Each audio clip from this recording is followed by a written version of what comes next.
នេះអាដាមគៀតឈុនឧបនាយករដ្ឋមន្ត្រីប្រចាំការបានចូលខ្លួនមកប្រកាសទ្រព្យសម្បត្តិផ្ទាល់ខ្លួននៅអង្គភាពប្រឆាំងអំពើពុករលួយជាលើកទី3អាដាមឧបនាយករដ្ឋមន្ត្រីគៀតឈុនមានប្រសាសន៍ថាការចូលខ្លួនមកប្រកាសទ្រព្យសម្បត្តិនិងបំណុលគឺជាការអនុវត្តតាមនីតិវិធីច្បាប់រដ្ឋជាពិសេសគឺជាការបញ្ជាក់អំពីការចូលរួមទាំងអស់គ្នានៅក្នុងការចូលរួមលុបបំបាត់បញ្ហាពុករលួយនៅក្នុងជួរមន្ត្រីរាជរដ្ឋាភិបាលហើយអាដាមស្វាគមន៍នឹងបន្តក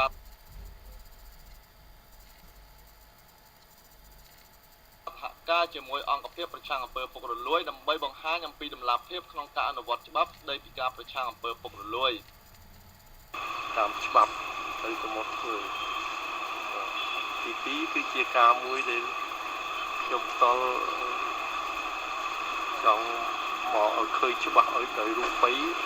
ការងាររបស់អង្គភាពប្រឆាំងអំពើពុករលួយនេះដែលពីមួយថ្ងៃទៅមួយថ្ងៃដណ្ដើមបានលទ្ធផលល្អជូនប្រទេសជាតិក្នុងការកសាងនីតិរដ្ឋគឺថាក្នុងការឲ្យគោរពច្បាប់ហើយទី3ទៀតឃើញថាអង្គភាពនេះជួយបោសសម្អាតនាំឲ្យធុរជនឬមួយក៏ប្រជាជនលោកមានការភូស្រាលក្នុងកង្វល់ទាំងឡាយដែលមានការធ្វើទុកបុកម្នេញដោយខុសច្បាប់បើធ្វើទុកបុកម្នេញខុសហើយបាទធ្វើទុកបុកម្នេញទៅនឹងខ្សែភាពខុសច្បាប់ទៀតក៏បាបដែរហើយធ្វើឲ្យជាគំរូមួយដែរសេវាសាធារណៈខ្សែកន្លែងនេះគឺថាវិលមកអត់រងចាំនេះមកដល់ជាបានជាគំរូមួយដែលប្រហែលធំប៉ុន្តែចង់និយាយជារូបគឺថាសម្រាប់ប្រជាជនយើងសម្រាប់អង្គភាពផ្សេងសម្រាប់រដ្ឋបាលផ្សេងសម្រាប់ស្ថាប័នផ្សេងអង្គភាពស្ថាប័នមួយជាគំរូមួយនៃកិច្ចការផ្តល់សេវាសាធារណៈហើយឲ្យអន្តរជាតិផ្សេងរបស់អង្គភាពនេះទៅនាំឲ្យមានការបោសសម្អាតស្អាតល្អប្រសើរពីមួយថ្ងៃទៅមួយថ្ងៃក្នុងការដែលពិសេសធុរកិច្ចធុរជនអ្នករស់ស៊ីដូចជាបានប្រកាសតសេដ្ឋកិច្ចអស់ទាំងអ្នកធ្វើកសិកម្មទាំងអ្នកធ្វើសហកម្មទាំងសមត្ថសាស្ត្រទាំងអ្នកធ្វើសេវាតាមការបញ្ជាក់ពីលោកទូចសុននារីអគ្គនាយកនៃអគ្គនាយកដ្ឋានរដ្ឋបាលនិងសន្តិសុខនៃអង្គភាពប្រឆាំងអំពើពុករលួយបានឲ្យដឹងថានេះជាលើកទី3ហើយដែលអង្គភាពប្រឆាំងអំពើពុករលួយបានធ្វើដំណើរការនៃការប្រកាសទ្រព្យសម្បត្តិនិងបំណុលនេះលោកបានឲ្យដឹងទៀតថាការប្រកាសទ្រព្យសម្បត្តិនិងបំណុលនេះមាន4សន្តានគឺប្រកាសតាមរយៈក្រមជនបង្គោលប្រឆាំងអំពើពុករលួយតាមក្រសួងស្ថាប័នតាមរយៈបុគ្គលតាមរយៈអ្នកដែលស្គាល់គ្នាជិតស្និទ្ធនិងតាមរយៈប្រៃសណីក៏ត្រឹមរយៈពេល23ថ្ងៃអង្គភាពប្រឆាំងអំពើពុករលួយបានទទួលឯកសារប្រកាសទ្រព្យសម្បត្តិនិងបំណុលឆ្នាំ2015បានចំនួន 70% នៃបុគ្គលដែលត្រូវចូលខ្លួនមកប្រកាសទ្រព្យសម្បត្តិអង្គភាពប្រឆាំងអំពើពុករលួយបានបើកយុទ្ធនាការក្នុងដំណើរការនៃការប្រកាសទ្រព្យសម្បត្តិនិងបំណុលតាមរបប2ឆ្នាំម្ដងឆ្នាំ2015ត្រូវធ្វើឡើងរយៈពេល31ថ្ងៃគិតចាប់ពីថ្ងៃទី1ខែមករារហូតដល់ថ្ងៃទី31ខែមករាឆ្នាំ2015នេះសូមបញ្ជាក់ថាអង្គភាពប្រឆាំងអំពើពុករលួយបានធ្វើដំណើរការនៃការប្រកាសទ្រព្យសម្បត្តិនិងបំណុលចំនួន3ដងលើកទី1ថ្ងៃទី7ខែមេសាឆ្នាំ2011លើកទី2ថ្ងៃទី1ខែមករាឆ្នាំ2013និងលើកទី3ថ្ងៃទី1ខែមករាឆ្នាំ2015ហើយការប្រកាសទ្រព្យសម្បត្តិនិងបំណុលលើកទី3គិតចាប់ពីថ្ងៃទី1រហូតដល់ថ្ងៃទី31ខែមករាឆ្នាំ2015នេះគឺមានចំនួនសរុប 21707 រូបដោយឡែកសម្រាប់អ្នកដែលមិនបានចូលខ្លួនមកប្រកាសទ្រព្យសម្បត្តិនិងបំណុលឲ្យទាន់ពេលវេលានោះទេនឹងត្រូវជាប់ពន្ធនាគារពី6ខែដល់1ឆ្នាំនិងពិន័យជាប្រាក់ចំនួន2លានរៀលដល់4លានរៀល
ស្រីទូរទស្សនិកជនជាទីគោរពជាបន្តសូមជម្រាបដានទស្សនាព័ត៌មានរបស់ទូរទស្សន៍កម្ពុជាដែលមានមេតិការសំខាន់ដូចតទៅព្រះករុណាព្រះមហាក្សត្រសពព្រះរតីប្រុសប្រជាទានអាដាមបេកេសានស៊ូម៉ាខាណូចូលក្រាបបង្គំថ្គាល់ថ្វាយសាតាំងចំពោះខ្លឹមសារពុស្ដាសូមជម្រាបដានទស្សនាដូចតទៅព្រះករុណាជាអម្ចាស់ជីវលត្បូងព្រះបាទសម្ដេចព្រះបរមនាថព្រះមហាក្សត្រនៃព្រះរាជាណាចក្រកម្ពុជាជាទីសក្ការៈដ៏ខ្ពង់ខ្ពស់បំផុតព្រះអង្គបានសពព្រះハរតីប្រុសប្រជាទានអាដាមបេកេសានស៊ូម៉ាហាណូចូលក្រាបថ្វាយបង្គំគាត់ថ្វាយសាតាំងនៅព្រះទីនាងទិវាវិនិច្ឆ័យព្រះបរមរាជវាំងវេលាម៉ោង 11 ព្រឹកថ្ងៃទី 23 ខែមករាឆ្នាំ 2015 ក្នុងឱកាសដែលអាដាមត្រូវបានរដ្ឋាភិបាលនៃសាធារណរដ្ឋកាហ្សាស្តង់តែងតាំងជាឯកអគ្គរដ្ឋទូតវិសាមញ្ញនិងពេញសមត្ថភាពរបស់កាហ្សាស្តង់ប្រចាំព្រះរាជាណាចក្រកម្ពុជាដែលមាននិវេសនដ្ឋាននៅទីក្រុងហាណូយក្នុងឱកាសនោះព្រះករុណាជាអម្ចាស់ជីវលត្បូងជាទីសក្ការៈដ៏ខ្ពង់ខ្ពស់បំផុតព្រះអង្គសពព្រះハរតីប្រុសប្រជាទាននៅការស្វាគមន៍យ៉ាងរាក់ទាក់កក់ក្ដៅចំពោះវត្តមានអាដាមឯកអគ្គរដ្ឋទូតតែងតាំងថ្មីនៃសាធារណរដ្ឋកាហ្សាស្តង់ព្រមទាំងបានប្រុសប្រជាទានវត្ថុអនុស្សាវរីយ៍ដ៏មានតម្លៃខ្ពង់ខ្ពស់ជូនអាដាមឯកអគ្គរដ្ឋទូតទទួលបានផ្ទាល់ប្រាក់ដែលជាចម្លាក់ប្រកបដោយទេពកោសល្យខ្ពស់របស់ខ្មែរបាត់ចម្លាក់ដោយដៃរំលេចនៅក្បាច់ផ្កាភ្ញីតាមចម្លាក់ប្រពៃណីបុរាណដ៏រុងរឿងរបស់ខ្មែរ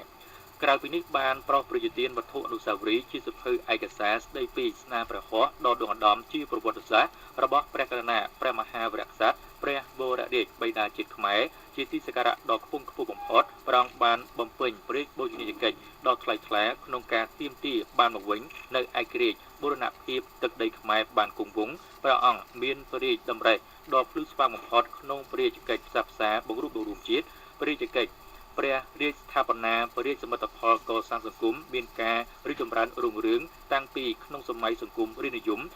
រហូតដល់ពេលបច្ចុប្បន្នសៀវភៅអំពីព្រះរាជハរតីនិងព្រះរាជសកម្មភាពដ៏ថ្លៃថ្លាក្នុងរយៈពេលមួយព្រះជន្មព្រះករុណាព្រះបរមរាជបិតាជាតិខ្មែរឧទ្ទិសចំពោះប្រជាជាតិកម្ពុជាសៀវភៅអំពីព្រះរាជាជីវប្រវត្តិព្រះករុណាព្រះបរមរតនកោដ្ឋព្រះអង្គប្រសូតនៅថ្ងៃទី31ខែតុលាឆ្នាំ1922និងយាងសោយព្រះទីវង្គតនៅថ្ងៃ5ខែតុលាឆ្នាំ2012សៀវភៅអំពីទុក្ខសោករបស់ប្រជាជាតិប្រជារាស្ត្រកម្ពុជាចំពោះការយាងសោយព្រះទីវង្គតនៃអង្គសម្ដេចឪសម្ដេចតាសម្ដេចតាទួតជាទីសក្ការៈដ៏ខ្ពង់ខ្ពស់បំផុតសៀវភៅស្ដីពីព្រះរាជសកម្មភាពនៃព្រះរាជវង្សានុវង្សខ្មែរយកព្រះរាជハរតីទុកដាក់ក្នុងការថែរក្សានិងលើកតម្កើងវិស័យសិល្បៈបុរាណជាតិសៀវភៅអំពីព្រះរាជសកម្មភាពក្នុងព្រះរាជពិធីបុណ្យជាប្រវត្តិសាស្ត្រនៃការយាងគ្រងរាជសម្បត្តិនៃអង្គព្រះករុណាព្រះមហាក្សត្រនិងសៀវភៅប្រវត្តិព្រះបរមរាជវាំងនៅព្រះរាជាណាចក្រកម្ពុជាដោយឡែកអាដាមឯកអគ្គរដ្ឋទូតកាហ្សាស្តង់បានថ្វាយវត្ថុអនុស្សាវរីយ៍ជាចត្រង្គមួយសម្រាប់ដោយមានលម្អនៅក្បូរក្បាច់រចនាតាមប្រពៃណីរបស់ប្រជាជាតិកាហ្សាស្តង់យ៉ាងល្អវិចិត្រវត្ថុដ៏មានតម្លៃនេះថ្វាយបង្ហាញពីមនោសញ្ចេតនាគ្រប់ដ៏ខ្ពង់ខ្ពស់ថ្វាយព្រះមហាក្សត្រកម្ពុជានិងនាំមកនូវមិត្តភាពដ៏ជ្រាលជ្រៅសម្រាប់ប្រជាជាតិនៃប្រទេសយើងទាំងពីរមានព្រះរាជអង្គការសំណេរសំណាលក្នុងពេលនោះព្រះករុណាជាអម្ចាស់ជីវលត្បូងជាទីសក្ការៈដ៏ខ្ពង់ខ្ពស់បំផុតព្រះអង្គមានព្រះរាជハរតីបតិសមនស្សរីករាយក្រៃលែងសូមទទួលស្វាគមន៍ចំពោះវត្តមានអាដាមឯកអគ្គរដ្ឋទូតនៃសាធារណរដ្ឋកាហ្សាស្តង់ដែលបានអញ្ជើញមកបំពេញភារកិច្ចក្នុងវិស័យការទូតនៅកម្ពុជានៅពេលនេះដើម្បីបន្តការថែរក្សានិងរឹតបន្តឹងចំណងមេត្រីភាពរវាងប្រជាជាតិនៃប្រទេសយើងទាំងពីរកម្ពុជាកាហ្សាស្តង់ឲ្យមានភាពរីកចម្រើនគង់វង្សតទៅអនាគតព្រះករុណាជាអម្ចាស់ជីវលត្បូងជាទីសក្ការៈដ៏ខ្ពង់ខ្ពស់បំផុតព្រះអង្គសពព្រះハរតីប្រុសប្រជាទាននៅការគាំទ្រចំពោះការបំពេញបេសកកម្មការទូតរបស់អាដាមឯកអគ្គរដ្ឋទូតនៃសាធារណរដ្ឋកាហ្សាស្តង់នៅព្រះរាជាណាចក្រកម្ពុជាព្រះករុណាជាអម្ចាស់ជីវលត្បូងព្រះអង្គសពព្រះハរតីប្រុសប្រជាទាននៅសេចក្តីសង្ឃឹមជឿជាក់យ៉ាងមុតមាំចំពោះសកម្មភាពការងាររបស់អាដាមឯកអគ្គរដ្ឋទូតដ៏ដងអដំរបស់កាហ្សាស្តង់នៅក្នុងអាណត្តិបំពេញបេសកកម្មរបស់អាដាមទំនាក់ទំនងមិត្តភាពសាមគ្គីភាពនិងកិច្ចសហប្រតិបត្តិការទ្វេភាគីលើគ្រប់វិស័យរវាងប្រទេសយើងទាំងពីរកម្ពុជាកាហ្សាស្តង់នឹងទទួលបាននូវការរីកចម្រើនរឹងមាំបន្ថែមទៀតអាដាមឯកអគ្គរដ្ឋទូត ការសាក់ស្តង់បានថ្លែងអំណរព្រះជគុណដ៏ជ្រាលជ្រៅថ្វាយព្រះករុណាជាអម្ចាស់ជីវិតលើត្បូងជាទីសក្ការៈដ៏ខ្ពង់ខ្ពស់បំផុតព្រះអង្គសពរិហរតីប្រោសព្រះជាទាននៅកិត្តិយសដ៏ខ្ពង់ខ្ពស់ចំពោះអាដាមឯអគ្គរដ្ឋទូតបានចូលក្រាបថ្វាយបង្គំគាល់និងថ្វាយសាតាំងក្នុងឱកាសដ៏ថ្លៃថ្លានេះអាដាមឯករដ្ឋទូតបានពំនាំសេចក្តីគោរពនៅរលឹកនិងថ្វាយព្រះពរជ័យពីប្រធានាធិបតីនៃសាធារណរដ្ឋការសាក់ស្តង់ថ្វាយព្រះករុណាជាអម្ចាស់ជីវិតត្បូងព្រះមហាក្សត្រនៃព្រះរាជាណាចក្រកម្ពុជាជាទីសក្ការៈដ៏ខ្ពង់ខ្ពស់បំផុតសូមព្រះអង្គបានប្រកបនៅព្រះរាជសុខភាពដ៏ល្អបរិបូរណ៍ព្រះជន្មយឺនយូរជាងរយព្រះវស្សាដើម្បីគង់ប្រថាប់នៅជាមលុបដ៏ត្រជាក់ដ៏ជរុំជាតិជាបងប្អូនកូនចៅរបស់ព្រះអង្គជាដរាបតរៀងទៅអាដាមឯករដ្ឋទូតនៃសាធារណរដ្ឋការសាក់ស្តង់បានទូលថ្វាយនៅសេចក្តីបដិញ្ញាចិត្តថានឹងខិតខំយកអស់ពីកម្លាំងកាយចិត្តនិងសមត្ថភាពធ្វើយ៉ាងណាឲ្យទំនាក់ទំនងមិត្តភាពនិងកិច្ចសហប្រតិបត្តិការរវាងប្រទេសយើងទាំងពីរមានការរីកចម្រើនស្និទ្ធស្នាលនិងស្ថិតស្ថេរជានិច្ចនិរន្តរ៍តរៀងទៅព្រះករុណាជាអម្ចាស់ជីវិតលើត្បូងព្រះអង្គសពព្រះហឫទ័យប្រោសព្រះជាទានពរជូនអាដាមឯករដ្ឋទូតការសាក់ស្តង់សូមបានប្រកបនៅសុខភាពល្អនិងទទួលបានជោគជ័យក្នុងការបំពេញបេសកកម្មការទូតដ៏វិសេសវិសាលរបស់អាដាមនៅព្រះរាជាណាចក្រកម្ពុជាតាមរយៈនៃវត្តមានអាដាមឯករដ្ឋទូតព្រះករុណាជាអម្ចាស់ជីវិតត្បូងជាទីសក្ការៈដ៏ខ្ពង់ខ្ពស់បំផុតបានប្រោសព្រះជាទាននៅព្រះរាជបណ្ដាំសាកសុសទុព្រះហឫទ័យនឹករលឹកជូនថ្នាក់កណ្នំការសាក់ស្តង់ប្រកបដោយមនោចេតនាភិត្រាភាពដ៏ជ្រាលជ្រៅថែមទៀតសម្រាប់ប្រជាជាតិយើងទាំងពីរ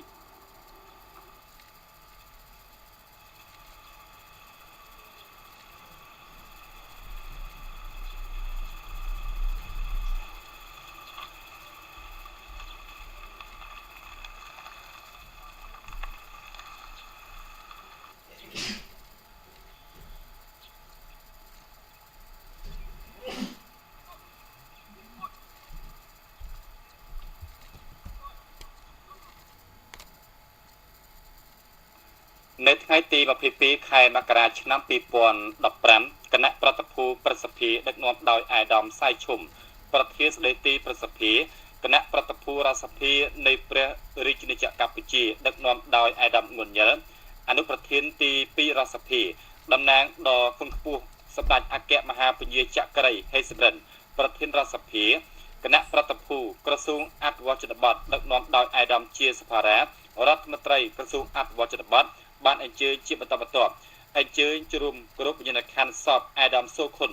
អតីតរដ្ឋមន្ត្រីក្រសួងប្រៃសណីនិងប្រគមនាគមន៍និងជាសមាជិករដ្ឋសភាក្នុងអាណត្តិទី5នេះដែលត្រូវបានក្រុមគ្រួសារតម្កល់ធ្វើបុណ្យទៅតាមទំនៀមទម្លាប់ប្រពៃណីព្រះពុទ្ធសាសនានៅភូមិគ្រឹះលេខ41ផ្លូវលេខ600សង្កាត់បង្កក់2ខណ្ឌទួលគោករាជធានីភ្នំពេញអាដាមសូខុនបានទទួលមរណភាពនៅថ្ងៃទី21ខែមករាឆ្នាំ2015វេលាម៉ោង 11:11 នាទីក្នុងជិតអាយុ74ឆ្នាំដោយរោគពាទ្យតាមជីវប្រវត្តិសង្ខេបរបស់អាដាមសូខុនកើតនៅឆ្នាំ1949នៅភូមិគុលឃុំកន្ទូកស្រុកអាស្នួលខេត្តកណ្ដាលក្នុងត្រកូលកសិករអាដាមមានឪពុកឈ្មោះអឹមសូនិងម្ដាយឈ្មោះជុំឡប់អាដាមជាកូនទី4ក្នុងចំណោមបងប្អូនសរុប6នាក់ក្នុងឆ្នាំ1967អាដាមបានរៀបអាពាហ៍ពិពាហ៍ជាមួយលោកជំទាវសែមលឿនដោយទទួលបានចំណងដៃអាពាហ៍ពិពាហ៍នៅបុត្រីចំនួន6នាក់ប្រុស3នាក់ស្រី3នាក់ពីកុមារភាពក្រោយពីឪពុកម្ដាយទទួលមរណភាពពេលនោះអាដាមទើបមានអាយុ7ឆ្នាំបានទៅស្នាក់អាស្រ័យជាមួយព្រះសង្ឃព្រះនាមអូលីនៅវត្តអូត្រាវតីសង្កាត់រិស័យកែវក្រុងភ្នំពេញដើម្បីបន្តការសិក្សារហូតទទួលបានសញ្ញាបត្រមធ្យមសិក្សាបឋមភូមិក្នុងឆ្នាំ1964ចាប់ពីឆ្នាំ1964ដល់ឆ្នាំ1968អាដាមបានបន្តការសិក្សានៅវិទ្យាល័យកសិកម្មព្រៃលៀបដោយទទួលបានប្រកាសនីយបត្រជាន់ខ្ពស់ជំនាញទេពកោសល្យជនបទឆ្នាំ1990ដល់ឆ្នាំ1992បានបន្តការសិក្សាថ្នាក់ប្រញ្ញាបត្រនៅវិទ្យាស្ថានវិទ្យាសាស្ត្រសេដ្ឋកិច្ចហើយបានកាត់តំណែងជារដ្ឋមន្ត្រីក្រសួងប្រៃសណីនិងប្រគមនាគមន៍ចំនួន4អាណត្តិពលគឺចាប់ពីឆ្នាំ1993រហូតដល់ខែកញ្ញាឆ្នាំ2013ហើយនៅក្នុងអាណត្តិទី5នៃរាជសភាកម្ពុជានេះអាដាមសូខុនជាតំណាងរាស្ត្រគណៈបកប្រជាជនកម្ពុជា មណ្ឌលខេត្តតាកែវថាត់នៅក្នុងឱកាសដ៏ក្រៀមក្រំនោះគណៈប្រតិភូទាំងអស់ដែលបានអញ្ជើញចូលរួមគោរពវិញ្ញាណក្ខន្ធបានចូលរួមរំលែកនៅសេចក្តីទុក្ខដ៏ក្រៀមក្រំក្តុកក្តួលអាឡោះអាល័យជាទីបំផុតជាមួយលោកជំទាវសែមលឿនក្រុមគ្រួសារនិងញាតិមិត្តទាំងអស់នៃសពនិងសូមបួងសួងដល់ដែលជាបារមីនៃព្រះពុទ្ធព្រះធម៌ព្រះសង្ឃតាមបីបាច់រក្សាដួងវិញ្ញាណក្ខន្ធអាយដាមសូខុនបានទៅសល់សុខក្នុងសក្តិភពក៏មិនអខាឡើយការបាត់បង់រូបអាយដាមសូខុនគឺជាការបាត់បង់អិសរជនដ៏រងដំរបស់ជាតិមួយរូបដែលបានលះបង់កម្លាំងកាយចិត្តដើម្បីបម្រើជាតិមាតុភូមិនិងប្រជាជនព្រមទាំងបានរួមចំណែកដ៏ធំធេងនៅក្នុងការអភិវឌ្ឍសង្គមឡើងវិញនៅក្នុងការបម្រើជាតិមាតុភូមិអាយដាមបានបំពេញការងារយ៉ាងសកម្មប្រកបដោយស្មារតីទទួលខុសត្រូវខ្ពស់ក្នុងការលើកកម្ពស់កុសលភាពជាតិទាំងក្នុងក្របខ័ណ្ឌជាតិនិងអន្តរជាតិសពអាយដាមសូខុនបានតម្កល់ធ្វើបុណ្យនិងពិធីគោរពវិញ្ញាណក្ខន្ធចាប់ពីថ្ងៃទី22រហូតដល់ថ្ងៃទី24ខែមករាឆ្នាំ2015ហើយនៅព្រឹកថ្ងៃអាទិត្យទី25ខែមករាឆ្នាំ2015វេលាម៉ោង7:09 នាទីព្រឹកសពអាយដាមសូខុននឹងត្រូវរំកិលចេញពីភូមិគ្រឹះដល់ហើយឈ្មោះទៅកាន់ជាបដដ្ឋាននៅមុខវត្តបន្ទុមដីស្ថិតនៅខណ្ឌដូនពេញរាជធានីភ្នំពេញដើម្បីប្រារព្ធពិធីបុណ្យបូជាទៅតាមទំនៀមទម្លាប់ប្រពៃណីព្រះពុទ្ធសាសនានិយាយអាដាមមន្ត្រីសភាចាសុកអានឧបញ្ញរដ្ឋមន្ត្រីទទួលបន្ទុកទីស្តីការគណៈរដ្ឋមន្ត្រីថ្លែងថាដំណើរការបង្កើតគណៈកម្មការអន្តរជាតិសម្របសម្រួលកិច្ចអភិរក្សនិងអភិវឌ្ឍរមណីយដ្ឋានប្រាសាទព្រះវិហារ ICC ព្រះវិហារគឺស្ថិតក្រោមស្ថានភាពជំទាស់តវ៉ាយ៉ាងតឹងតែងជាទីបំផុតពីភាគីថៃទម្រាំគណៈកម្មាធិការមួយនេះលេចចេញជារូបរាងឡើងជាស្ថាពរបានអាដាមឧបនាយករដ្ឋមន្ត្រីសុកអានមានប្រសាសន៍បែបនេះនៅក្នុងការធ្វើបទកថាស្ដីពីដំណើរការបង្កើតគណៈកម្មការអន្តរជាតិសម្របសម្រួលកិច្ចអភិរក្សនិងអភិវឌ្ឍរមណីយដ្ឋានប្រាសាទព្រះវិហារនៅវិមានមិត្តភាពនៃទីស្តីការគណៈរដ្ឋមន្ត្រីនាព្រឹកថ្ងៃទី23ខែមករាឆ្នាំ2015អាដាមមន្ត្រីសភាចាសុកអានបានរំលឹកអំពីសវតាតាក់ទងនឹងដំណើររឿងក្តីប្រាសាទព្រះវិហារនិងភាពជោគជ័យក្នុងការបង្កើតឡើងនៅគណៈកម្មាធិការ ICC ព្រះវិហារនេះគឺបានមកដោយឆ្លងកាត់ឧបសគ្គដ៏ស្មុគស្មាញក្រោមការប្រឹងប្រែងតស៊ូយ៉ាងស្វិតស្វាញបំផុតរបស់កម្ពុជាអាដាមឧបនាយករដ្ឋមន្ត្រីបានគូបញ្ជាអំពីសវតាជាបន្តបន្ទាប់ចាប់ពីសម័យកាលព្រះករុណាព្រះបាទសម្ដេចព្រះរតនសីហនុព្រះមហាវីរក្សត្រព្រះបរមរតនកោដ្ឋព្រះអង្គបានធ្វើការតស៊ូមតិនៅលើឆាកអន្តរជាតិនិងបានប្តឹងទៅកាន់តុលាការអន្តរជាតិក្រុងឡាអេដើម្បីទាមទារយកមកវិញប្រាសាទព្រះវិហារខ្មែរការទាមទារនេះធ្វើឡើងក្នុងស្ថានភាពយ៉ាងតឹងតែងបំផុតក្រោមការប្រឆាំងពីភាគីថៃរហូតដល់ឆ្នាំ1962តុលាការអន្តរជាតិក្រុងឡាអេបានវិនិច្ឆ័យលើសំណុំរឿងពិនិត្យឃើញថាប្រាសាទព្រះវិហារស្ថិតក្នុងទឹកដីរបស់កម្ពុជាទើបតុលាការសម្រេចក្តីឲ្យកម្ពុជាជាម្ចាស់គ្រប់គ្រងនិងបានឲ្យភាគីថៃដកឆ្មាំចេញពីតំបន់ប្រាសាទព្រះវិហារព្រមទាំងឲ្យថៃសងមកឲ្យកម្ពុជាវិញនៅវត្ថុបុរាណដែលថៃបានលួចយកចេញពីប្រាសាទនេះអាដាមបានបន្តទៀតថាបើទោះបីតុលាការក្រុងឡាអេចេញសាលដីកាសម្រាប់ឲ្យកម្ពុជាឈ្នះក្តីទទួលស្គាល់ប្រាសាទព្រះវិហារថាជារបស់ខ្មែរក៏ពិតមែនប៉ុន្តែភាគីថៃនៅតែបង្កបញ្ហាឥតឈប់ឈរដោយពិនិត្យឃើញស្ថានភាពស្មុគស្មាញនៅតែកើតមាននៅឆ្នាំ2001រាជរដ្ឋាភិបាលកម្ពុជាបានសម្រេចស្នើដាក់បញ្ចូលប្រាសាទព្រះវិហារទៅក្នុងសម្បត្តិបេតិកភណ្ឌពិភពលោកដំណាក់កាលនេះកម្ពុជាបានប្រឈមនឹងការជំទាស់តវ៉ាពីភាគីថៃយ៉ាងក្តៅគគុកប៉ុន្តែភាពអំណត់ព្យាយាមនិងការប្រឹងប្រែងតស៊ូរបស់កម្ពុជាទីបំផុតអង្គការ UNESCO បានសម្រេចចុះប្រាសាទព្រះវិហាររបស់ខ្មែរចូលក្នុងបញ្ជីសម្បត្តិបេតិកភណ្ឌពិភពលោកនៅទីក្រុងកេបិចប្រទេសកាណាដាកាលពីឆ្នាំ2008ទោះជាប្រាសាទព្រះវិហារបានចូលជាសម្បត្តិវប្បធម៌មនុស្សជាតិរបស់ពិភពលោកទាំងមូលក៏ដោយក៏មហិច្ឆតា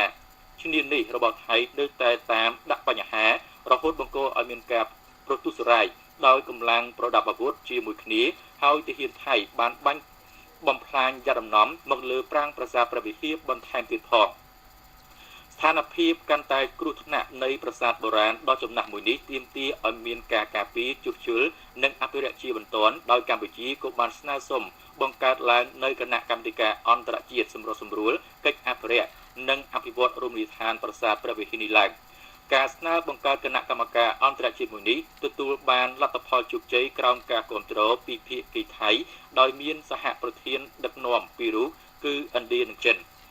អាដាមបានឲ្យដឹងថាការបង្កើតគណៈកម្មាធិការអន្តរជាតិសម្របសម្រួលកិច្ចអភិរក្សនិងអភិវឌ្ឍរមណីយដ្ឋានព្រះវិហារនេះគឺដើម្បីស្វែងរកការជួយបន្ថែមគាំទ្រពីបណ្ដាប្រទេសមិត្តភ័ក្តិនានាក្នុងការជួយជួសជុលអភិវឌ្ឍតំបន់ប្រាសាទព្រះវិហារនេះឡើងវិញដោយសារប្រាសាទព្រះវិហារបានដាក់ជាសម្បត្តិវប្បធម៌របស់មនុស្សជាតិនៅលើសកលលោកទាំងមូលសូមបញ្ជាក់ថាបន្ទាប់ពីប្រកាសឲ្យដំណើរការគណៈកម្មាធិការ ICC ព្រះវិហារនេះកាលពីថ្ងៃទី2និងទី3ខែធ្នូឆ្នាំ2014កន្លងមកនេះគណៈកម្មាធិការ ICC ព្រះវិហារក៏បានបើកកិច្ចប្រជុំលើកទី1របស់ខ្លួនដោយបានសម្ដែងទស្សនៈជាឯកច្ឆន្ទយល់ស្របលើគម្រោងអត្ថប្រយោជន៍សំខាន់ៗដើម្បីស្ដារនិងជួសជុលជាបន្ទាន់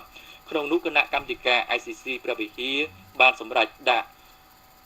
គូបរៈទី5ទៅក្នុងគម្រោងអត្ថប្រយោជន៍ចាំបាច់ដោយពិនិត្យឃើញថាស្ថានភាពនៃគូបរៈទី5នេះកំពុងទទួលរងនៅភាពទ្រុឌទ្រោមយ៉ាងធ្ងន់ធ្ងរស្ទើរតែរលំទៅហើយគ្រោងចំណាយទឹកប្រាក់ប្រហែលចន្លោះពី1លាន8សែនទៅ2លានដុល្លារសហរដ្ឋអាមេរិកសម្រាប់រយៈពេលអនុវត្ត5ឆ្នាំចំពោះគម្រោងជួសជុលគូបរៈផ្សេងទៀតក៏បានវិតម្លៃរួចរាល់ផងដែរក្នុងនោះគូបរៈទី1មានផែនការគ្រោងអនុវត្តរយៈពេល15ឆ្នាំក្នុងទំហំទឹកប្រាក់ប្រមាណជាង5លានដុល្លារអាមេរិកគូបរៈទី3ត្រូវប្រើប្រាស់រយៈពេលជួសជុលក្នុងចន្លោះពី3ទៅ5ឆ្នាំគ្រោងចំណាយថវិកាប្រមាណជាង2លាន5សែនដុល្លារនិងគម្រោងជួសជុលស្រះទឹកនៅគូបរៈទី4គ្រោងនឹងចំណាយទឹកប្រាក់3លាន5សែនដុល្លារអាមេរិកក្នុងរយៈពេល3ឆ្នាំអាដាមបានឲ្យដឹងថា ICC ព្រះវិហារនេះមានតួនាទីសំខាន់ណាស់មិនត្រឹមតែជួយដល់ការងារគ្រប់គ្រងប៉ុណ្ណោះទេប៉ុន្តែគណៈកម្មាធិការអន្តរជាតិមួយនេះគឺជាអ្នកជួយក្នុងការគៀងគរថវិកានិងការសិក្សាអំពីបច្ចេកទេសសម្រាប់ការងារអភិរក្សជួសជុលនិងការវិវត្តប្រាសាទព្រះវិហារបានយ៉ាងពេញលេញហើយអ្វីជាសារៈប្រយោជន៍ធំទទួលបានពីការអភិរក្សនិងអភិវឌ្ឍប្រាសាទព្រះវិហារនេះគឺប្រជាពលរដ្ឋកម្ពុជាដែលរស់នៅក្នុងតំបន់នេះទទួលបានអត្ថប្រយោជន៍ជាច្រើនពីគម្រោងអភិវឌ្ឍទាំងឡាយអាចជួយលើកស្ទួយជីវភាពរស់នៅរបស់ពួកគាត់ឲ្យកាន់តែរីកចម្រើនប្រសើរឡើងថែមទៀតអាយដាមទេសរដ្ឋមន្ត្រីចោមប្រសិទ្ធរដ្ឋមន្ត្រីក្រសួងឧស្សាហកម្មនិងសិប្បកម្មបានដឹកនាំមន្ត្រីជំនាញក្រៅអវ៉ាន់ក្រសួងអញ្ជើញធ្វើទស្សនកិច្ចផ្លូវការនៅប្រទេសសិង្ហបុរីរយៈពេល2ថ្ងៃចាប់ពីថ្ងៃទី19ដល់ថ្ងៃទី20ខែមករាឆ្នាំ2015នៅដំណើរទស្សនកិច្ចនេះអាយដាមទេសរដ្ឋមន្ត្រីចោមប្រសិទ្ធបានជួបពិភាក្សាការងារជាមួយលោកជំទាវអ៊ីត្រារ៉ាចាទេសរដ្ឋមន្ត្រីទទួលបន្ទុកក្រសួងយុតិធម៌និងអប់រំនិងអាដាមលឹមគៀនរដ្ឋមន្ត្រីក្រសួងពាណិជ្ជកម្មនិងឧស្សាហកម្មរបស់សិង្ហបុរីក្នុងជំនួបនោះភាគីទាំងពីរបានធ្វើការពិភាក្សាផ្លាស់ប្តូរយោបល់គ្នាអំពីការពង្រឹងកិច្ចសហប្រតិបត្តិការលើផ្នែកកម្មសិទ្ធិឧស្សាហកម្មក្នុងនោះរួមមានជាមួយបច្ចេកទេសក៏ដូចជាធ្វើការបណ្ដុះបណ្ដាលមន្ត្រីកម្ពុជាប្រព័ន្ធដោះស្រាយវិវាទនិងការពង្រឹងកិច្ចការពីកម្មសិទ្ធិបញ្ញាការអភិវឌ្ឍផ្នែកសេដ្ឋកិច្ចនិងឧស្សាហកម្មបន្តមកនៅថ្ងៃទី2នៃដំណើរទស្សនកិច្ចនេះអាយដាមទេសរដ្ឋមន្ត្រីចោមប្រសិទ្ធក៏បានជួបពិភាក្សាការងារជាមួយលោកសិនលីឡៃប្រធានក្រុមប្រឹក្សាភិបាលនៃអង្គភាពកម្មសិទ្ធិបញ្ញានិងលោកតាន់ជីសានប្រធានប្រតិបត្តិនៃអង្គភាពកម្មសិទ្ធិបញ្ញាសិង្ហបុរីផងដែរគូសន្ទនាបានធ្វើការពិភាក្សានិងបានឈានទៅចុះហត្ថលេខាលើនុសារណៈយោគយល់គ្នាស្ដីពីកិច្ចសហប្រតិបត្តិការអំពីកម្មសិទ្ធិបញ្ញា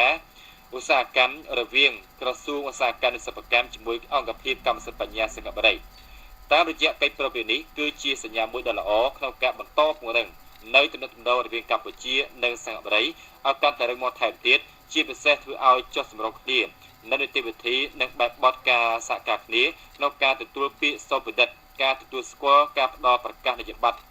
និងការចុះបញ្ជីគំនូរឧស្សាហកម្មទៅវិញទៅមកដែលនឹងជួយពន្លឿនលំហូរពាណិជ្ជកម្មឧស្សាហកម្មរវាងកម្ពុជានិងសិង្ហបុរីព្រមទាំងបើកទូលាយបន្ថែមទៀតនៅឱកាសសម្រាប់អភិវឌ្ឍសេដ្ឋកិច្ចនៅលើកម្ពុជាការវិនិយោគនៅក្នុងប្រទេសទាំងពីរក៏ដូចជាអាស៊ានផងដែរ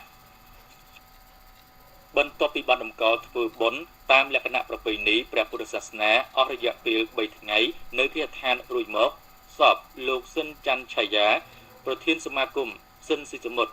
ដែលត្រូវជាកូនបង្កើតលោកស៊ិនស៊ីសមុទ្រអធិរាជសំឡេងមាសត្រូវបានក្រុមគ្រួសារដង្ហែយកមកបូជានៅវត្តនាគវ័នរាជធានីភ្នំពេញនារសៀលថ្ងៃទី22ខែមករាឆ្នាំ2015ពិធីបុណ្យបូជាសពលោកស៊ិនច័ន្ទឆាយាត្រូវបានរៀបចំឡើងក្នុងបរិវេណវត្តនាគវ័ន ហើយក្នុងឱកាសនោះអាដាមឃីវកញ្ញរិទ្ធរដ្ឋមន្ត្រីក្រសួងព័ត៌មានជាអ្នកផ្ដល់ភ្លើងបូជាសពព្រោះលោកស៊ិនច័ន្ទឆៃយ៉ាជាមន្ត្រីនៅអគ្គនាយកដ្ឋានវិទ្យុជាតិកម្ពុជាហើយត្រូវបានចូលនិវត្តន៍មុននឹងទទួលមរណភាពលោកស៊ិនច័ន្ទឆៃយ៉ាបានទទួលមរណភាពកាលពីថ្ងៃទី20ខែមករាឆ្នាំ2015វេលាម៉ោង 10:20 នាទីព្រឹកក្នុងជនមាយុ57ឆ្នាំដោយជំងឺទឹកនោមផ្អែមនិងលើសឈាមហើយបានដួលស្លាប់តែម្ដងនៅផ្ទះលេខ 50B ផ្លូវ 204 សង្កាត់ទឹកល្អ3ខណ្ឌទួលគោកតាមជីវប្រវត្តិសង្ខេបរបស់លោកស៊ិនច័ន្ទឆៃយ៉ាដែលអានដោយលោកសុសម៉ាច់ប្រធានសមាគមសិល្បករខ្មែរបានឲ្យដឹងថាលោកស៊ិនច័ន្ទឆៃយ៉ាកើតនៅថ្ងៃច័ន្ទទី2ខែមិថុនាឆ្នាំ1958ក្នុងសង្កាត់លេខ3រាជធានីភ្នំពេញលោកឆៃយ៉ាជាកូនទី2ក្នុងចំណោមបងប្អូន4នាក់របស់លោកស៊ិនស៊ីសមុទ្រនិងលោកស្រីខៅថងញុកបងប្អូនរបស់លោកឆៃយ៉ាបានស្លាប់អស់ចំនួន2នាក់ក្នុងសម័យប៉ុលពតនៅសល់តែរូបលោកនិងបងស្រីម្នាក់ប៉ុណ្ណោះលោកឆៃយ៉ាបានរៀបការជាមួយលោកស្រីសំសានដែលជាអ្នកបម្រើការងារក្នុងវិស័យសិល្បៈចម្រៀងតាំងពីកំឡុងឆ្នាំ1979ដែលរហូតមកដល់ពេលនេះអ្នកទាំងពីរមានកូនចំនួន3នាក់ប្រុស2នាក់ស្រី1នាក់កាលពីឆ្នាំ1979រហូតដល់ឆ្នាំ1989លោកស៊ិនច័ន្ទឆៃយ៉ារស់នៅនិងធ្វើការក្នុងខេត្តក្រចេះរួចផ្លាស់មកធ្វើការនៅភ្នំពេញនាឆ្នាំ1989បម្រើការងារនៅវិទ្យុជាតិកម្ពុជាជាដំបូងលោកបានផ្ដើមចូលថតចម្រៀងឲ្យផលិតកម្មខ្មែរក្រៅស្រុកមួយចំនួនបន្តមកក៏បានផ្អាកដោយសារលោកមានជំងឺហើមបំពង់សម្លេងនាឆ្នាំ1993ដោយទទួលបានកែណែនាំពីវិជ្ជាបណ្ឌិតក៏ឈប់ច្រៀងជាបណ្ដោះអាសន្នទោះបីជាលោកឆៃយ៉ាមិនបានទទួលការណែនាំបង្ហាត់បង្រៀននៅបទពិសោធន៍ល្អៗក្នុងការច្រៀងពីឪពុករបស់លោកគឺលោកស៊ិនស៊ីសមុទ្រក៏ពិតមែនប៉ុន្តែមរតកឈាមជ័រសិល្បៈរបស់លោកគួបផ្សំជាមួយនឹងទេពកោសល្យផ្ទាល់ខ្លួនពីកំណើតបានធ្វើឲ្យការច្រៀងរបស់លោកពីរោះម្យ៉ាងទៅតាមសម្លេងធម្មជាតិនៅពេលមានជីវិតរស់នៅលោកបានបង្កើតជាសមាគមស៊ិនស៊ីសមុទ្រក្នុងការបង្ហាត់បង្រៀនតន្ត្រីសម័យដល់យុវជនជំនាន់ក្រោយពិសេសជាងនេះទៅទៀតលោកបានខិតខំបង្កើតបាននៅកម្មសិទ្ធិបញ្ញាក្នុងការការពារកេរដំណែលស្នាដៃចម្រៀងរបស់លោកស៊ិនស៊ីសមុទ្រដែលជាឪពុកបង្កើតរបស់លោកដូច្នេះការបាត់បង់រូបលោកស៊ិនច័ន្ទឆៃយ៉ាត្រូវបានក្រុមគ្រួសារចាត់ទុកថាជាការបាត់បង់សមាជិកគ្រួសារដ៏សំខាន់ម្នាក់ហើយក៏ជាទុក្ខដ៏ក្រៀមក្រំសម្រាប់សិល្បករនិងកូនសិស្សនៃសមាគមស៊ិនស៊ីសមុទ្រនៅក្នុងឱកាសដ៏ក្រៀមក្រំនោះអាដាមរដ្ឋមន្ត្រីខៀវកញ្ញរិទ្ធរួមជាមួយថ្នាក់ដឹកនាំមន្ត្រីរាជការក្រសួងព័ត៌មានបានសម្ដែងនៅការចូលរួមរំលែកទុក្ខជាមួយលោកស្រីសំសានដែលត្រូវជាភរិយាលោកស៊ិនច័ន្ទឆៃយ៉ាលោកស្រីខៅថងយុទ្ធម្ដាយបង្កើតរួមជាមួយនឹងក្រុមគ្រួសារនៃសពហើយសូមឧទ្ទិសដល់ដួងវិញ្ញាណក្ខន្ធសពលោកស៊ិនច័ន្ទឆៃយ៉ាបានទៅសោយសុខក្នុងបរមសុគតិភពកុំបីឃ្លៀងឃ្លាតឡើយ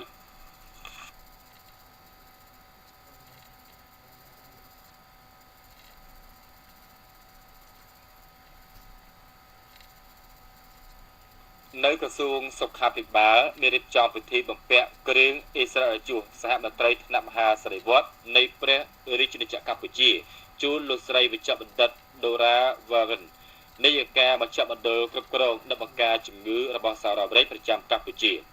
បន្ទាប់ពីលោកសាស្ត្រាចារ្យអង្គសំអាននាយកវិទ្យាស្ថានជាតិសុខភាពសាធារណៈបានអានព្រះរាជក្រឹត្យប្រោសព្រះរាជទានចំពោះលោកស្រីវិជ្ជបណ្ឌិតដូរ៉ាវ៉ានិននៅគ្រឿងអ៊ីស្រាអែលជួសសហមន្ត្រីថ្នាក់មហាសារីវត្តជូនដល់លោកស្រីដែលបានបំពេញការងារមានស្នាដៃល្អក្នុងរយៈពេលជាង5ឆ្នាំជូនដល់ប្រទេសកម្ពុជាជានាពេលកន្លងមកនេះរួចមកអាដាមវិជ្ជបណ្ឌិតមកបន្ថែងរដ្ឋមន្ត្រីក្រសួងសុខាភិបាលមានប្រសាសន៍អបអរសាទរចំពោះលោកស្រីដូរ៉ាវ៉ារិនដែលបានទទួលនៅគ្រឿងអ៊ីស្រាអែលជួសពីព្រះមហាក្សត្រនៃព្រះរាជាណាចក្រកម្ពុជាតាមសំណើរបស់សម្ដេចតេជោហ៊ុនសែនហើយនេះជាកិត្តិយសដ៏រងដំសម្រាប់លោកស្រីផងក៏ដូចជាដៃគូបុគ្គលិកវិទ្យាស្ថានជាតិសុខាភិបាលសាធារណៈនិងអ្នកឯកទេសដទៃទៀតដែលបានរួមចំណែកក្នុងការអនុវត្តការងាររបស់លោកស្រីបានទទួលជោគជ័យជូនដល់ប្រទេសកម្ពុជាយើងឯកឧត្តមរដ្ឋមន្ត្រីបានលើកឡើងបន្ថែមថានៅក្នុងអំឡុងពេលដែលលោកស្រីបំពេញបេសកកម្មនៅកម្ពុជា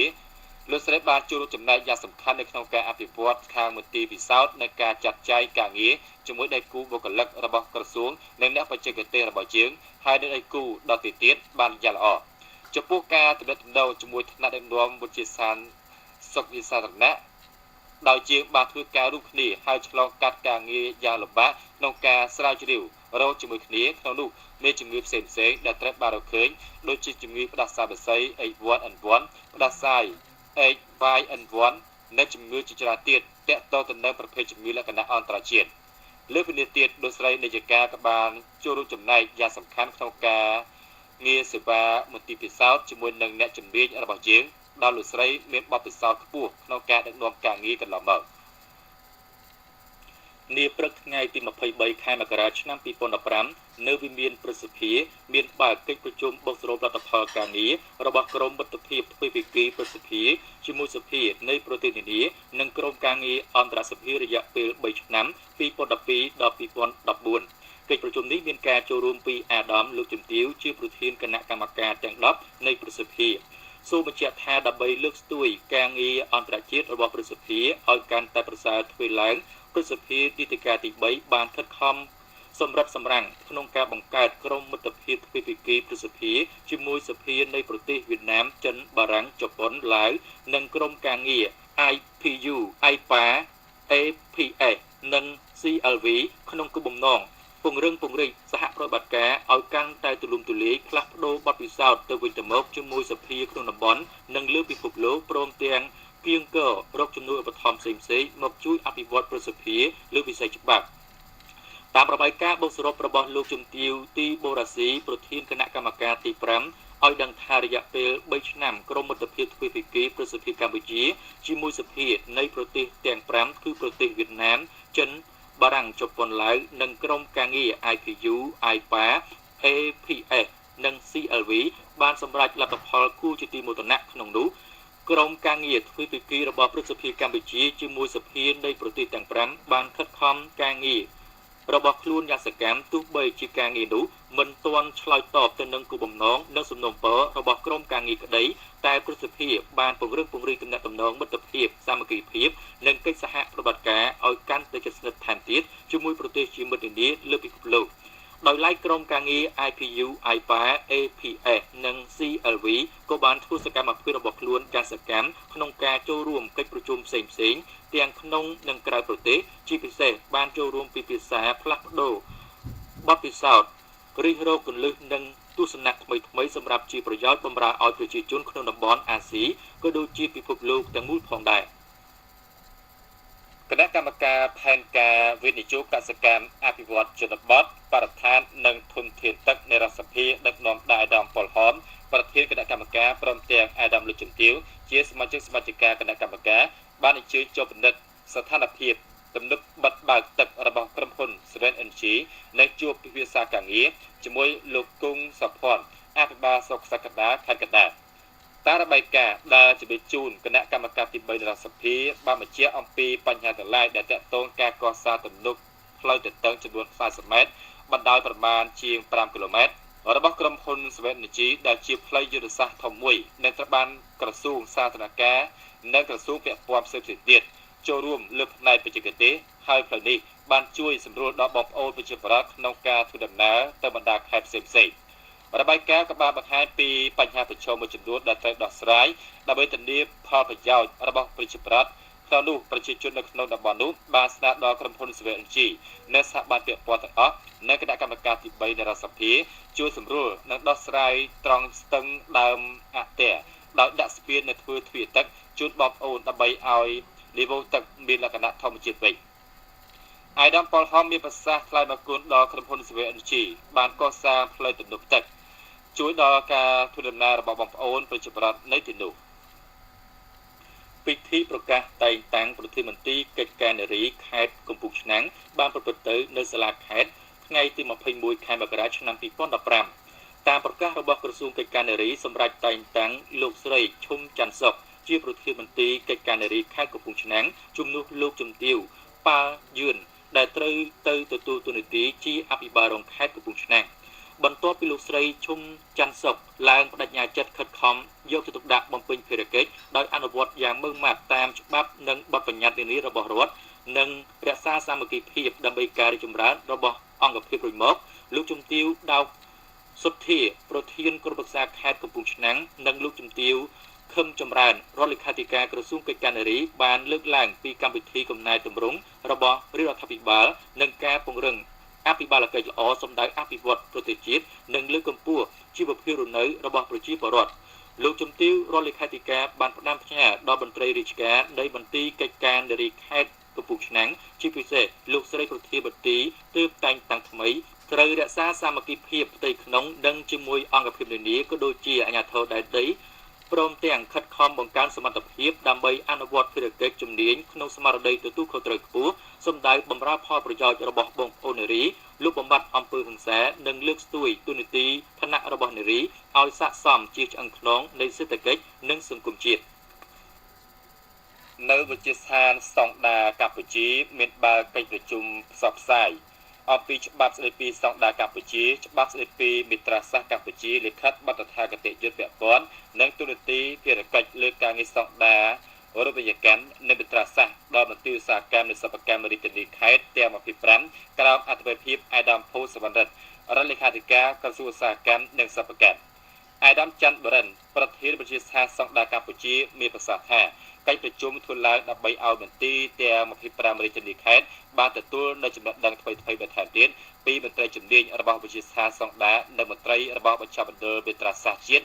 នៃក្រសួងឧស្សាហកម្មនិងសិប្បកម្មនិងធ្វើបទបង្ហាញអំពីច្បាប់ស្តីពីស្តង់ដារកម្ពុជាច្បាប់ស្តីពីមេត្រាសាស្ត្រកម្ពុជាក៏ដូចជាច្បាប់ឬលិខិតបទដ្ឋាគតិយុត្តពាក់ព័ន្ធនានាពាក់ព័ន្ធបច្ចេកទេសដែលបានកំណត់ក្នុងស្តង់ដារនិងមេត្រាសាស្ត្រអាយដាមភូសវណ្ណរិទ្ធមានប្រសាសន៍ថាស្តង់ដារនិងមេត្រាសាស្ត្រគឺជាຂະຫນាតឬជាម៉ែត្រមួយដែលប្រើប្រាស់ដោយអតិថិជននិងអាជ្ញាធរគ្រប់ថ្នាក់នៅគ្រប់ទីកន្លែងសម្រាប់វាស់ស្ទង់ប្រៀបធៀបនិងវិតម្លៃទៅលើចរិតលក្ខណៈគ្រប់បែបយ៉ាងរបស់ផលិតផលនិងសេវាកម្មអាយដាមបន្តថាប្រសិនបើមិនមានស្តង់ដារនិងមេត្រាសាស្ត្រនោះទេការធានាលើបញ្ហាគុណភាពសុវត្ថិភាពនិងភាពជឿជាក់គឺមិនអាចប្រព្រឹត្តទៅបានទៅស្រុងឡើយបណ្ដាប្រទេសទាំងអស់នៅលើសកលលោកបានកំពុងប្រឹងប្រែងអភិវឌ្ឍស្តង់ដារជាតិរបស់ខ្លួនដោយផ្អែកទៅលើកត្តាភូមិសាស្ត្រសេដ្ឋកិច្ចសន្តិសុខសុវត្ថិភាពនិងបរិស្ថានសង្គមក្នុងទិសដៅលើកស្ទួយនៃការពិឧស្សាហកម្មក្នុងស្រុកលើកកម្ពស់សុខភាពសាធារណៈនិងបរិស្ថានជំរុញការធ្វើពាណិជ្ជកម្មជាតិនៅតាមទីផ្សារតំបន់និងអន្តរជាតិទៅតាមប្រភេទផលិតផលឬសេវាកម្មទៅតាមប្រភេទផ្សេងទៀតដែលចាំបាច់ដើម្បីជាទុនមួយសម្រាប់បណ្ដាប្រទេសជាសមាជិកយកមកអនុវត្តក្នុងទិសដៅសម្របសម្រួលការធ្វើពាណិជ្ជកម្មតំបន់និងអន្តរជាតិនិងដើម្បីបញ្ជៀសការធ្វើពាណិជ្ជកម្មក្នុងលក្ខណៈប្រកួតប្រជែងមិនស្មោះត្រង់និងជៀសវាងនៅភាពមន្ទិលសង្ស័យគ្រប់បែបយ៉ាងការនាំចេញផលិតផលទៅកាន់ទីផ្សារតំបន់និងអន្តរជាតិទាមទារឲ្យផលិតផលនោះត្រូវមានគុណភាពនិងសុវត្ថិភាពប្រកបដោយលក្ខណៈសម្បត្តិគ្រប់គ្រាន់ឆ្លើយតបទៅនឹងតម្រូវការ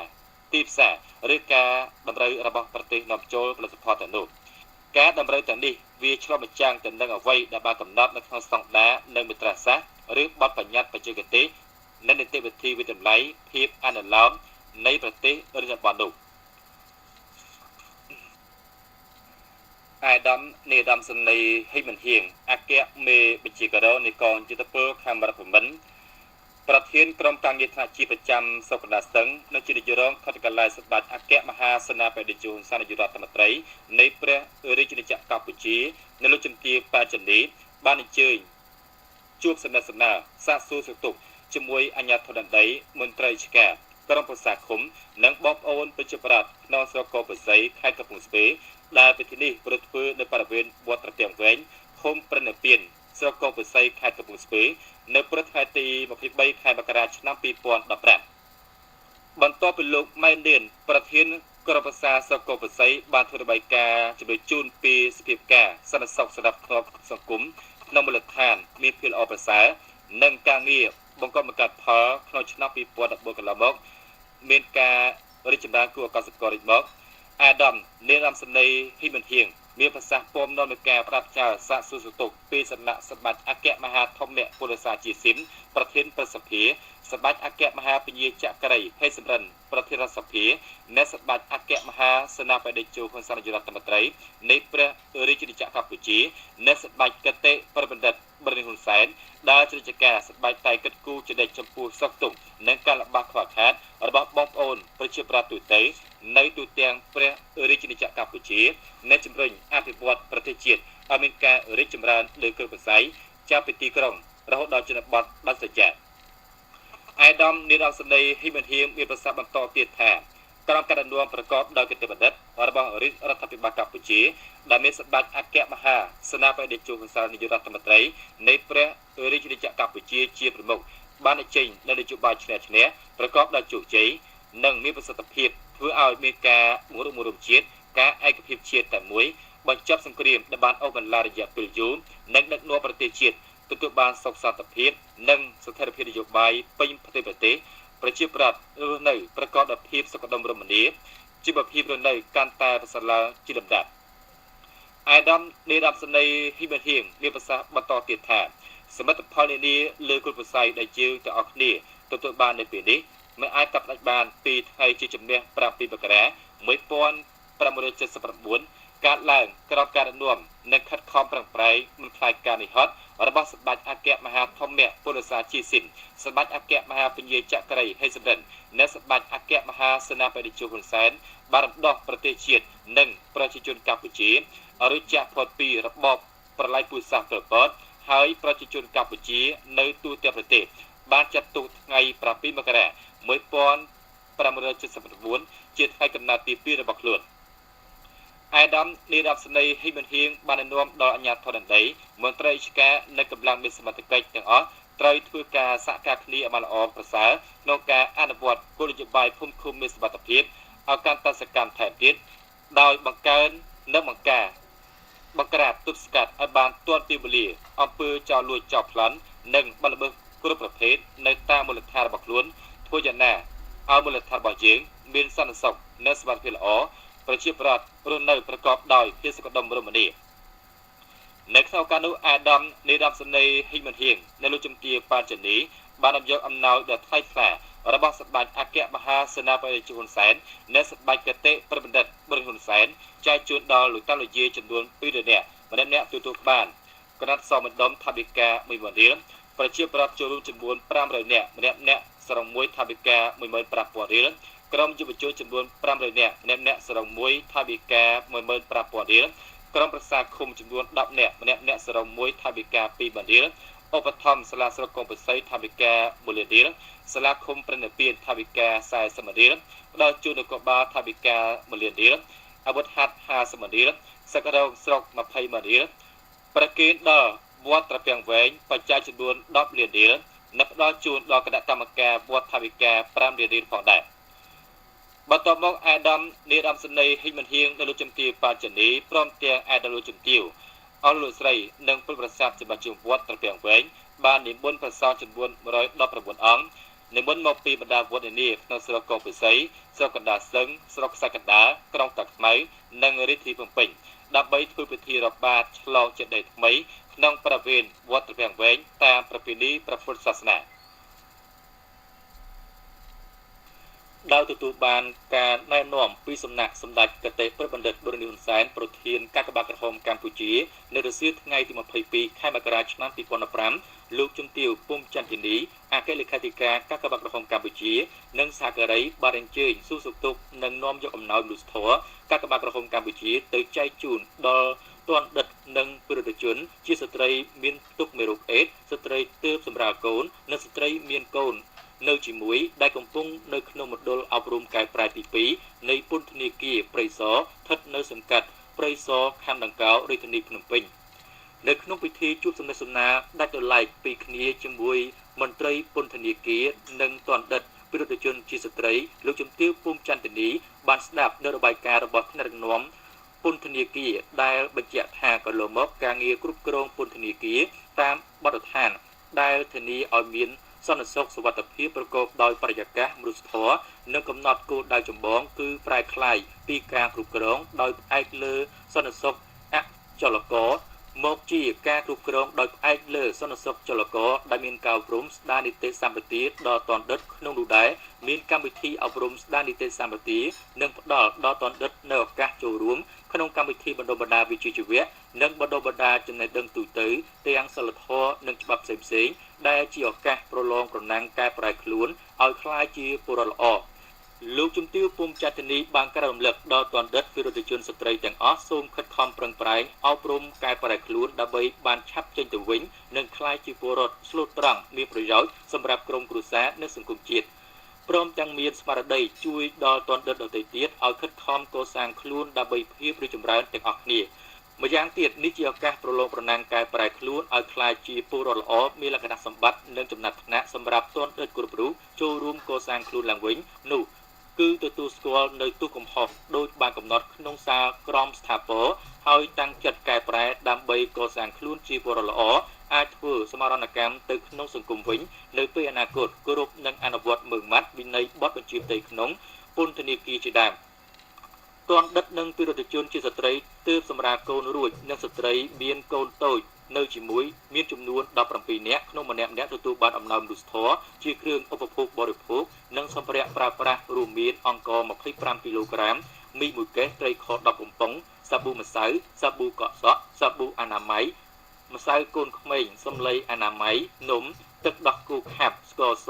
ទឹកស៊ីអ៊ីវនិងគីតមួយកញ្ចប់ដែលក្នុងនោះមានអាវរងាមួយមុងមួយក្រមាមួយសរង2និងភួយចំនួន2និងថវិកាចំនួន200,000រៀលដោយឡែកតនដិតនិងពិរុទ្ធជនជាស្ត្រីមានផ្ទុកមេរោគអេដចំនួន29នាក់ក៏ទទួលបានគ្រឿងឧបភោគបរិភោគនិងសម្ភារៈប្រើប្រាស់ចំនួន13មុខដូចគ្នានិងថវិកាចំនួន100,000រៀលសាលាដំបងនិងអាយកាអមសាលាដំបងរាជធានីភ្នំពេញបានរៀបចំសន្និបាតបោះសរុបការងារឆ្នាំ2014និងលើកទិសដៅសម្រាប់ឆ្នាំ2015លោកតុបឈុនហេងអនុប្រធានសាលាដំបងរាជធានីភ្នំពេញបានធ្វើរបាយការណ៍លើកឡើងថាដោយពាក់ព័ន្ធទៅនឹងផ្នែកសំណុំរឿងព្រហ្មទណ្ឌស៊ើបសួរសរុបចំនួន8866រឿងសំណុំរឿងព្រហ្មទណ្ឌជំនុំជម្រះសរុបចំនួន8300រឿងនិងសំណុំរឿងរដ្ឋបវេនីសរុបចំនួន8918រឿងក្រៅពីសំណុំរឿងខាងលើនេះតុលាការបានចាត់ការទៅលើសំណុំរឿងគ្រប់ប្រភេទបានជាច្រើនរឿងថែមទៀតរីឯលោកស្រីវ៉ាសក្តាព្រះរាជអាជ្ញារងអាយកាអមសាលាដំបងរាជធានីភ្នំពេញបានធ្វើរបាយការណ៍លើកឡើងទាក់ទិនទៅនឹងចំណាត់ការរឿងក្តីក្នុងនោះសំណុំរឿងនៅពីមុនមាន1307រឿងសំណុំរឿងចូលថ្មី4739រឿងនិងសំណុំរឿងសរុបមានចំនួន6046រឿងរីឯសំណុំរឿងបានចាត់ការរួចបាន4803រឿងទន្ទឹមនឹងនេះអង្គភាពអាយកាបានបញ្ជូនសារក្រមទៅក្រសួងយុតិធម៌នៅតុលាការកំពូលក្នុងនោះមានសារក្រមព្រហ្មទណ្ឌមិនស្ថាពរបាន2253សារក្រមហើយនិងសារក្រមព្រហ្មទណ្ឌស្ថាពរបាន880សារក្រមក្រៅពីនោះយើងបានធ្វើសម្រេចនៅសំណុំរឿងបានជាច្រើនករណីថែមទៀតអាដាមយេបចរិយាព្រះរាជអាជ្ញាអមសាលាដំបងរាជធានីភ្នំពេញមានប្រសាសន៍ថាសន្និបាតដែលបានប្រពឡើងនាពេលនេះដើម្បីបង្ហាញអំពីលទ្ធផលដែលយើងទាំងអស់គ្នាសម្រេចបាន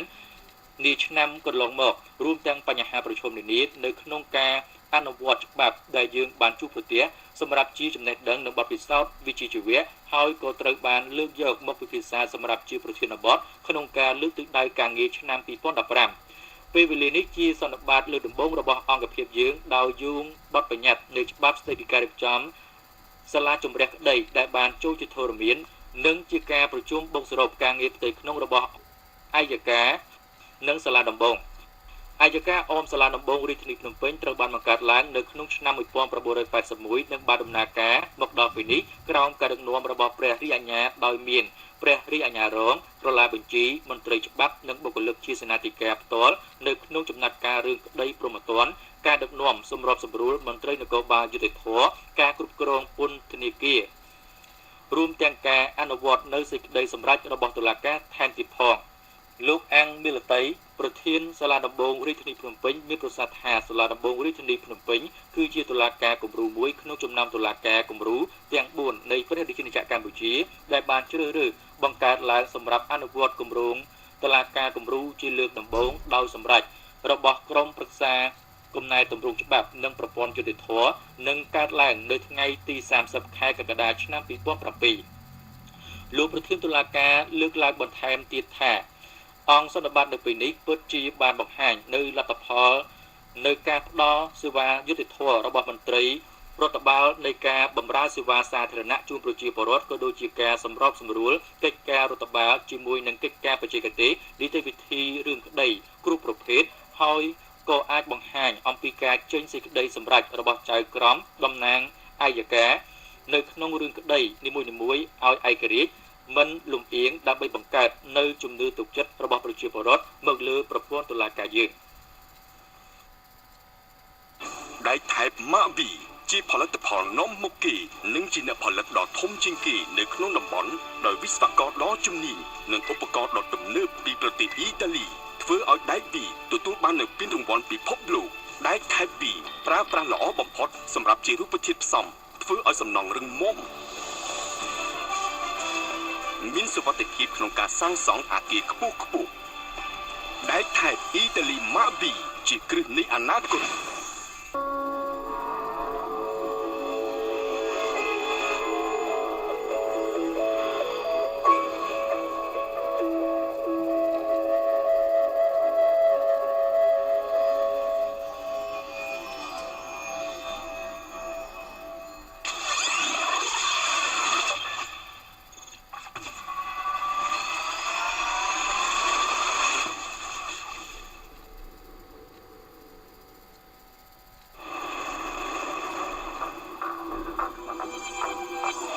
ជាមួយនឹងវត្ថុធាតុដើមនាំចូលមកពីបណ្ដាប្រទេសល្បីៗលើពិភពលោក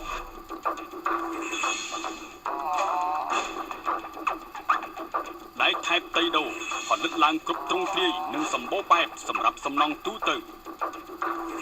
គុណភាពស្របតាមមាត្រដ្ឋានអន្តរជាតិដែកថែបតៃដូតំណាងឲ្យភាពរឹងមាំនិងយូរអង្វែង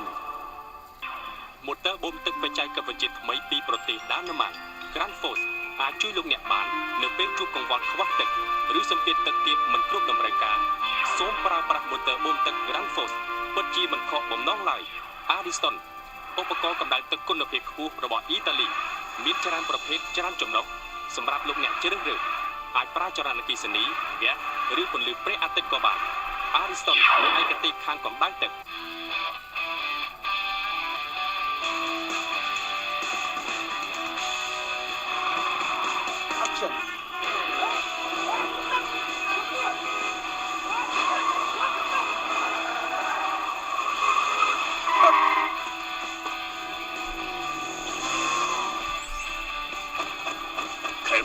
សមត្ថភាពគ្រប់ស្ថានភាពផ្លូវតបងមិនថាមហារលកឬភ្ជុកខ្លាំងប៉ុណ្ណាកប៉ាល់នេះនៅតែគ្មានបញ្ហាដោយសារយុទ្ធការប្រៀបដូចជាស៊ីម៉ង់យុទ្ធការផលិតតាមស្តង់ដារសហរដ្ឋអាមេរិកតម្រូវគ្រប់សំណង់ធំតូចបែបនេះគឺជាឯកទេសរបស់ស៊ីម៉ង់យុទ្ធការស៊ីម៉ង់យុទ្ធការដើម្បីមូលដ្ឋានគ្រឹះរឹងមាំគ្រប់សំណង់ជាប់បានយូរស៊ីម៉ង់យុទ្ធការជានិមិត្តសញ្ញានៃភាពរឹងមាំ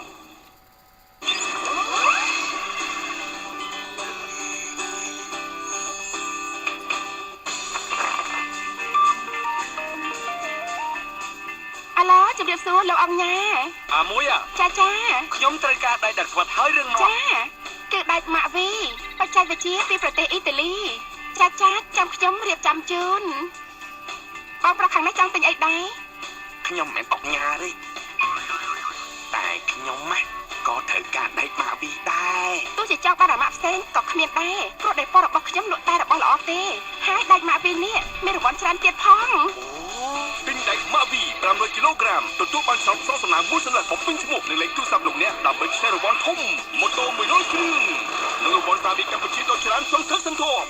ម៉ូតូនេះដែកម៉ាក់វីឲ្យខ្ញុំដែកថែបម៉ាក់វីគ្រឹះនៃអនាគតដ៏រឹងមាំ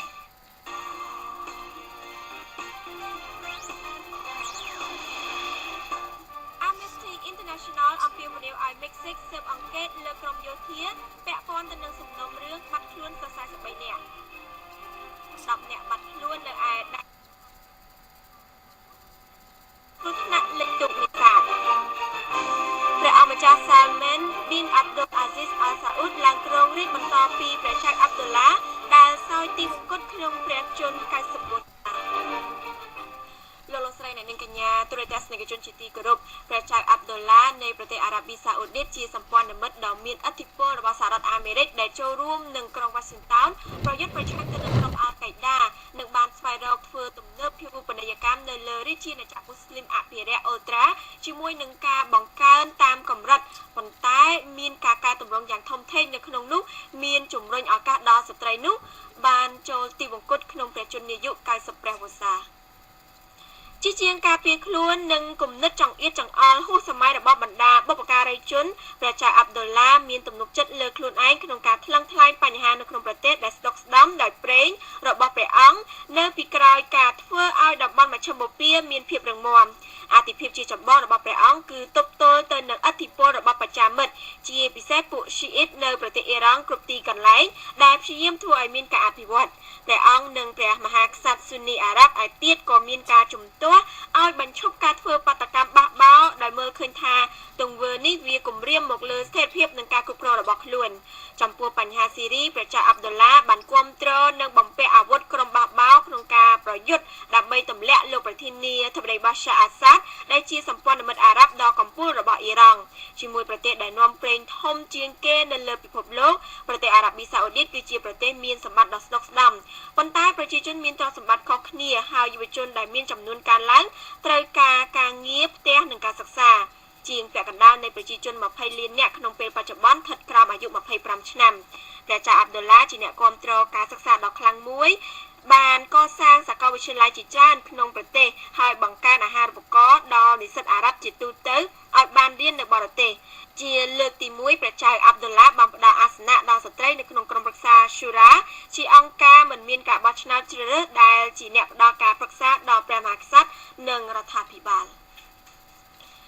ព្រះអង្គម្ចាស់ Salman bin Abdul Aziz Al Saud ក្លាយជាព្រះមហាក្សត្រថ្មីនៃប្រទេសអារ៉ាប៊ីសាអូឌីតព្រះអង្គជាប្រមុខដឹកនាំកម្ពុជាជើងចាស់របស់ប្រទេសមួយអង្គថ្នាក់ទៅនឹងការងារការទូតអស់ជិត50ឆ្នាំជាអភិបាលក្រុងរីយ៉ាតនិងត្រូវបានគេស្គាល់ថាជាអ្នកសម្របសម្រួលជំនួសរញ៉េរញ៉ៃនៅក្នុងព្រះរាជវង្សានុវង្ស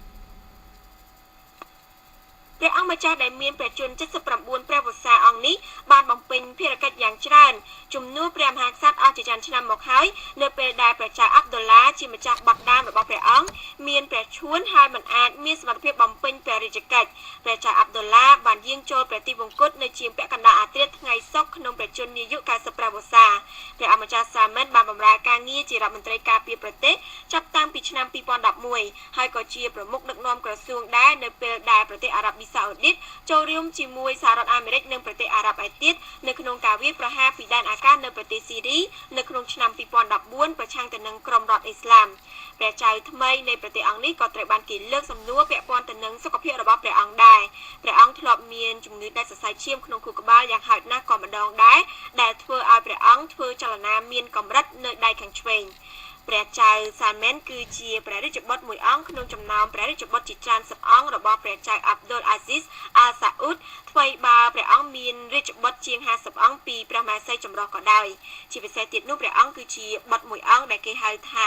Suderi 7 គឺជាបុត្រាទី7ដែលប្រសូតពីព្រះមហាក្សត្រដែលព្រះចៅ Abdul Aziz ពេញព្រះរាជហឫទ័យជាងគេគឺព្រះនាង Hafsa bin Ahmad Suderi